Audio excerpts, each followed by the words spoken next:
ഇത് അടുത്ത നിയമസഭാ തെരഞ്ഞെടുപ്പിൻ്റെ ഒരു റിഹേഴ്സലാണ്. അടുത്ത നിയമസഭാ തെരഞ്ഞെടുപ്പിന് ജനങ്ങളെ ഒരുക്കുന്നതിന് വേണ്ടിയിട്ടുള്ള ആ നിയമസഭാ തെരഞ്ഞെടുപ്പിൽ ഐക്യ ജനാധിപത്യ മുന്നണിയുടെ വലിയ തിരിച്ചുവരവിനുള്ള 70 കോടി രൂപ മുടക്കി അതിൻ്റെ പ്രവൃത്തി തുടങ്ങി 2 സൈഡിലും കെട്ടി മണലിട്ടു എന്നല്ലാതെ ഈ 9 വർഷത്തിനിടയ്ക്ക് ഒരടി മുന്നോട്ട് പോകാൻ കഴിഞ്ഞിട്ടില്ല. അൻവർ രാജിവെച്ചപ്പോഴാണ് ഇപ്പോൾ പറയുന്നത് ഞങ്ങൾ ഈ നിലമ്പൂർ ബൈപ്പാസിന് വേണ്ടിയിട്ട് ഞങ്ങൾ പണം വകയിരുത്തിയിട്ടുണ്ട്. ആര്യാടൻ മുഹമ്മദ് 34 വർഷമുണ്ടാക്കിയ വികസന പ്രവർത്തനങ്ങളല്ലാതെ മറ്റൊരു ഒരു വികസന പ്രവർത്തനങ്ങളും അവർക്ക് കാണിക്കാൻ കഴിയുന്നില്ല. അദ്ദേഹം കൊണ്ടുവന്ന പദ്ധതികൾ പോലും പൂർത്തീകരിക്കാൻ കഴിയുന്നില്ല. ഇങ്ങനെ ജനങ്ങളെ പറ്റിച്ച ജനദ്രോഹപരമായ നിലപാട് സ്വീകരിച്ച കഴിഞ്ഞ 9 വർഷമായി കേരളത്തിലെ സമൂഹത്തോട് ഇടതുപക്ഷം കാണിക്കുന്ന ആ ഭരണവിരുദ്ധ വികാരത്തിൻ്റെ ഏറ്റവും അവസാനത്തെ ഉദാഹരണമായിരിക്കും ഈ തെരഞ്ഞെടുപ്പ്. ഈ തെരഞ്ഞെടുപ്പിൻ്റെ റിസൾട്ട് കഴിഞ്ഞാൽ ഈ മന്ത്രിസഭ ഒരു കാവൽ മന്ത്രിസഭയായിട്ട് മാറും എന്ന കാര്യത്തിൽ സംശയമില്ല. തെരഞ്ഞെടുപ്പിനെ എങ്ങനെയാണ് നോക്കിക്കാണുന്നത്? അതായത് 3 വിഭാഗങ്ങളിൽ നിന്നും ഒരു വമ്പിച്ച നേതാക്കന്മാരാണ് മുന്നോട്ട് വന്നിരിക്കുന്നത്. സ്വതന്ത്ര സ്ഥാനാർത്ഥി ഉൾപ്പെടെ അൻവർ എല്ലാവരും ഉണ്ട്. അപ്പോൾ എങ്ങനെയാണ് ഈ തെരഞ്ഞെടുപ്പിൻ്റെ ഒരു ഫലം ഉണ്ടാവുക? ഞങ്ങളെ സംബന്ധിച്ചിടത്തോളം ഒരു ആശങ്കയും തുടക്കത്തിലേ ഞങ്ങൾക്കുണ്ടായിട്ടില്ല. അവസാന ലാപ്പിലേക്ക് ഈ തെരഞ്ഞെടുപ്പ് പോയപ്പോൾ ഓരോ കേന്ദ്രങ്ങളിൽ നിന്നും ഞങ്ങൾക്ക് ലഭിച്ചുകൊണ്ടിരിക്കുന്ന വിവരങ്ങൾ വളരെയധികം ആഹ്ലാദം നൽകുന്ന ഒന്നാണ്. കാരണം ഗവൺമെൻറ്റിനെതിരെയുള്ള വലിയ വികാരം കഴിഞ്ഞ 9 വർഷമായി ഈ നിയമസഭാ മണ്ഡലത്തോട് ഭരണപക്ഷത്തിൻ്റെ ഒരു പ്രതിനിധി ഉണ്ടായിട്ട് പോലും പറയത്തക്ക ചൂണ്ടിക്കാണിക്കാൻ പറ്റുന്ന ഒരു വികസനവും മുന്നോട്ട് വയ്ക്കാൻ അവർക്ക് കഴിയുന്നില്ല എന്ന് മാത്രമല്ല, വികസനം ചർച്ച ചെയ്യാൻ അവർ തയ്യാറല്ല. അവരിപ്പോഴും പഴയ വർഗീയതയും ജാതീയമായും വർഗീയമായും ജനങ്ങളെ എങ്ങനെ ഭിന്നിപ്പിച്ച് വോട്ട് നേടാമെന്ന ഒരു ചിന്ത മാത്രമേ ഇടതുപക്ഷ ജനാധിപത്യ മുന്നണിക്കുള്ളൂ. അതെല്ലാ ഇലക്ഷനിലും അവർ പയറ്റിയതാണ്. നാളെ എന്തെല്ലാം വാർത്തകളാണ് അവർ പടച്ചുവിടുന്നതെന്ന് നമുക്കറിയില്ല. പക്ഷേ ഒരു കാര്യം ഉറപ്പ്, ഈ നിലമ്പൂർ അസംബ്ലി മണ്ഡലം ഇന്ന് വരെ കാണാത്ത തരത്തിലുള്ള വലിയ ഐക്യ ജനാധിപത്യ മുന്നണിക്ക് അനുകൂലമായ വലിയ ഒരു വികാരം ഈ നിലമ്പൂർ മണ്ഡലത്തിനകത്തുണ്ട് എന്ന് ഞങ്ങൾക്ക് ലാസ്റ്റ് മൂവ്മെൻറ്റിൽ ഓരോ ബൂത്തുകളിൽ നിന്നും ലഭിക്കുന്ന വിവരങ്ങൾ അങ്ങനെയാണ്. അത് തെരഞ്ഞെടുപ്പ് കഴിഞ്ഞാൽ 23-ന് തെരഞ്ഞെടുപ്പ് കഴിഞ്ഞാൽ ഫലം വരുമ്പോൾ നമുക്കത് ബോധ്യപ്പെടും. എല്ലാ മേഖലയിലും കഴിഞ്ഞ തവണ ഇടതുപക്ഷത്തെ പിന്തുണച്ചിരുന്ന ഇടതുപക്ഷത്തോടൊപ്പം നിന്നിരുന്ന ആളുകളൊക്കെ കുറേ ആളുകൾ ഐക്യ ജനാധിപത്യ മുന്നണിക്ക് അനുകൂലമായിട്ട് വരുന്നൊരു സാഹചര്യം ഇവിടെയുണ്ട്. ആര്യാടൻ മുഹമ്മദ് 34 വർഷമുണ്ടാക്കിയ വികസന പ്രവർത്തനങ്ങളല്ലാതെ മറ്റൊരു ഒരു വികസന പ്രവർത്തനങ്ങളും അവർക്ക് കാണിക്കാൻ കഴിയുന്നില്ല. അദ്ദേഹം കൊണ്ടുവന്ന പദ്ധതികൾ പോലും പൂർത്തീകരിക്കാൻ കഴിയുന്നില്ല. ഇങ്ങനെ ജനങ്ങളെ പറ്റിച്ച ജനദ്രോഹപരമായ നിലപാട് സ്വീകരിച്ച കഴിഞ്ഞ 9 വർഷമായി കേരളത്തിലെ സമൂഹത്തോട് ഇടതുപക്ഷം കാണിക്കുന്ന ആ ഭരണവിരുദ്ധ വികാരത്തിൻ്റെ ഏറ്റവും അവസാനത്തെ ഉദാഹരണമായിരിക്കും ഈ തെരഞ്ഞെടുപ്പ്. ഈ തെരഞ്ഞെടുപ്പിൻ്റെ റിസൾട്ട് കഴിഞ്ഞാൽ ഈ മന്ത്രിസഭ ഒരു കാവൽ മന്ത്രിസഭയായിട്ട് മാറും എന്ന കാര്യത്തിൽ സംശയമില്ല.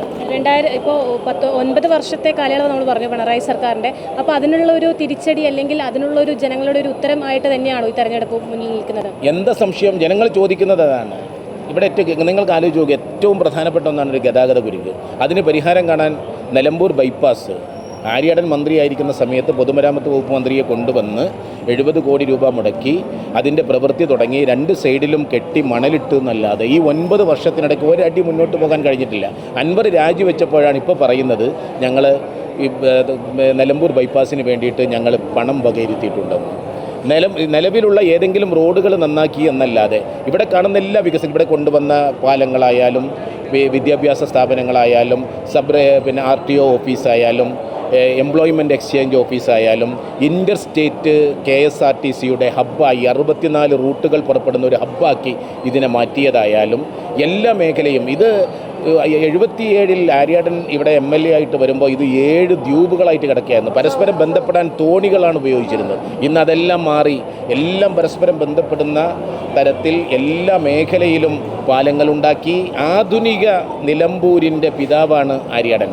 അതിനപ്പുറത്തേക്ക് ഒരടി മുന്നോട്ട് കൊണ്ടുപോകാൻ 9 വർഷം തുടർച്ചയായിട്ട് അധികാരത്തിലിരിക്കുന്ന ഒരു പാർട്ടിയുടെ ജനപ്രതിനിധി ഇവിടെ ഉണ്ടായിട്ട് അവർക്ക് ചെയ്യാൻ കഴിഞ്ഞില്ല എന്ന വിശ്വാസപ്പെടുത്ത ജനങ്ങൾക്കുണ്ട്.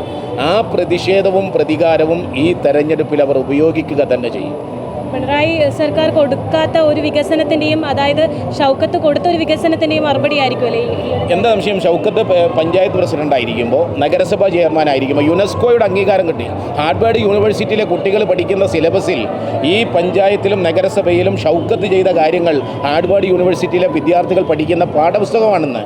എത്ര പദ്ധതി ഒപ്പത്തിനൊപ്പം എന്ന് പറഞ്ഞ് SC ST വിഭാഗത്തിൽപ്പെടുന്ന അവരുടെ സങ്കേതങ്ങളിൽ പോയി അവരുടെ വിദ്യാഭ്യാസത്തിന് അവർക്ക് പ്രാധാന്യം കൊടുക്കേണ്ടായി. 60 വയസ്സ് തികഞ്ഞ മുഴുവൻ ആളുകൾക്കും പ്രാഥമിക വിദ്യാഭ്യാസം ഷൗക്കത്ത് പഞ്ചായത്ത് പ്രസിഡൻ്റായിരിക്കുമ്പോൾ, നഗരസഭ ചെയർമാനായിരിക്കുമ്പോൾ ഈ ഈ നിലമ്പൂർ നിയോജക മണ്ഡലത്തിൽപ്പെട്ട ഇപ്പോഴത്തെ നിലമ്പൂർ മുനിസിപ്പാലിറ്റിയിൽ അദ്ദേഹം ചെയ്തു വെച്ച കാര്യങ്ങളാണ്. എല്ലാ കാര്യങ്ങളും ഓരോന്നും സ്ത്രീധനരഹിത ഗ്രാമമാക്കി, പഞ്ചായത്താക്കി ഇതിനെ മാറ്റിയെടുക്കാൻ ആര്യടൻ ഷൗക്കത്തിന് കഴിഞ്ഞു.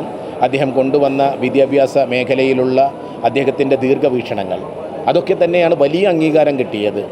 ഷൗക്കത്തിനെ സംബന്ധിച്ചിടത്തോളം മതേതരത്വത്തിൻ്റെ പ്രതീകമായി ജനങ്ങളുടെ 10 വർഷക്കാലം ത്രിതല പഞ്ചായത്തിൽ തങ്ങൾക്ക് ഏൽപ്പിച്ച ഉത്തരവാദിത്വം അത് ഈ നിലമ്പൂരിനും എല്ലാ കാലത്തും നിലമ്പൂരിനെ അഹങ്കരിക്കാൻ പറ്റുന്ന തരത്തിൽ യുനെസ്കോയുടെ പുരസ്കാരം പോലും വാങ്ങിക്കൊണ്ടുവരാൻ ഹാർവാർഡ് സർവകലാശാലയിലെ വിദ്യാർത്ഥികൾക്ക് പഠിക്കാനൊരു പാഠപുസ്തകം ഒരു വിഷയമാക്കി ഇവിടെ മാറ്റിയത് ആര്യടൻ ഷൗക്കത്താണ്. ഞങ്ങളുടെ സ്ഥാനാർത്ഥിയും പ്രഗത്ഭനാണ്.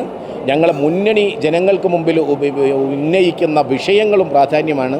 ഞങ്ങൾ വികസനവും മറ്റു കാര്യങ്ങളും പറഞ്ഞ് നടക്കുമ്പോൾ വികസനത്തെ മറച്ചു പിടിക്കുന്നതിന് വേണ്ടി വർഗീയത മാത്രം പ്രചരിപ്പിച്ചുകൊണ്ടുള്ളൊരു പ്രചരണമാണ് നടക്കുന്നത്.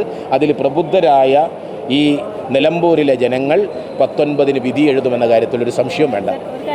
ഇപ്പോൾ 2026 തെരഞ്ഞെടുപ്പിൻ്റെ ഒരു മിനി തെരഞ്ഞെടുപ്പായിരിക്കും ഇതിൽ പ്രതിഫലിക്കുന്നത് ആ തെരഞ്ഞെടുപ്പിൻ്റെ ഒരു വിജയം തന്നെയായിരിക്കും. സംശയം എന്താണ്? ഇത് അതിൻ്റെ ഒരു സെമി ഫൈനലാണ്. ഇതൊരു റിസൾട്ടാണ്. കഴിഞ്ഞ ഉപതെരഞ്ഞെടുപ്പുകളുടെ ചരിത്രം നിങ്ങൾ പരിശോധിച്ച് നോക്കുക. അവർ പറയും ഭരണപക്ഷം ജയിച്ചിടത്ത് ഭരണപക്ഷവും പ്രതിപക്ഷം ജയിച്ചിടത്ത് പ്രതിപക്ഷം ജയിച്ചു. പക്ഷേ പ്രതിപക്ഷത്തിരിക്കുന്ന ഞങ്ങൾ ജയിച്ചത് 4-5 ഇരട്ടി വോട്ട് ഭൂരിപക്ഷം വർദ്ധിപ്പിച്ചിട്ടാണ്. അവർക്ക് പിടിക്കാനൊരു വള്ളി ഉണ്ടായത് രാധാകൃഷ്ണൻ ലോക്സഭയിലേക്ക് ചെന്നപ്പോൾ അദ്ദേഹം 38,000 വോട്ടിന് ജയിച്ചിടത്ത് 10,000-ൽ താഴെ വോട്ടിന് ജയിച്ചു എന്നുള്ളൊരു പിടിവള്ളി മാത്രമാണ്.